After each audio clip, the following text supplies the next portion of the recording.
I'm about 3 miles away from the car. A lot of people know where I'm at. That's not an issue. I have a map and compass, but I know my way around. I know where I'm at right now. I know how to get back to my car. But what should happen if I was to get hurt? If I was to break my leg, break my ankle? I do take sort of a gamble when I come out here alone, but I really enjoy that. That's part of the experience for me, is being out here by myself. It really gives me a chance to clear my head. I really enjoy that solo um, hiking experience. Um, but what if something should happen? You know, what if I couldn't get back? There are so many things. I could break a hip. Um, Ankles, all these things that would limit my mobility and would take a wonderful day like this and turn it into a survival situation. Every time I bring a bag out with me, the number one thing that I am thinking about is what's the weather going to be like, and where am I going? It is like mid 70s out in the sun right now. It's an absolutely gorgeous day. But being as I live in the San Francisco Bay Area, um, we get these cool breezes that blow in off the ocean, and it can get wet and cold here at night. That's what I'm concerned about, is getting stuck out here at night, and it's going to get wet and cold.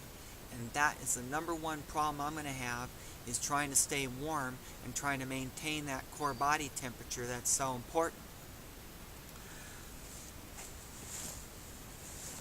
For this time of the year, I have this pullover jacket. It's just a micro fleece jacket. I won't need it, but unless something goes wrong. I have this shemagh or whatever. It's a big scarf. Wrap around my neck, wrap around my head. It's like a small blanket. It really adds a layer of warmth. That's what I'm going to need if it gets cold out.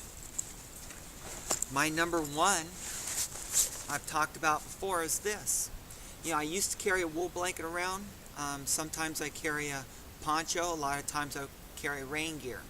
I didn't today, except for I've got one of those, disposable rain ponchos in here. But this right here, to me, is a very valuable piece of gear. It's reusable. I use it all the time in recreation. I can use it for a ground cloth. I can use it for shade. A number of uses.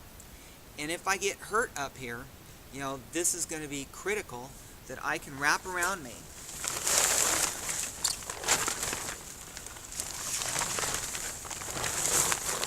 I can curl up under a tree or something, wrap this around me, start bundling up, and stay warm.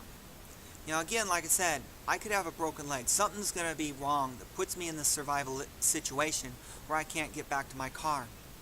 A fire option is, an excellent option. There's the possibility that I could, crawl up under a pile of leaves or something like that. Well, if I do that, if I try to make a shelter or pile up a bunch of leaves, I'm going to be harder to find. With this, I'm going to be much easier to see, even at night. The fire option is an excellent option too. But if I'm hurt, I don't know if I could keep a fire burning all night long to stay warm.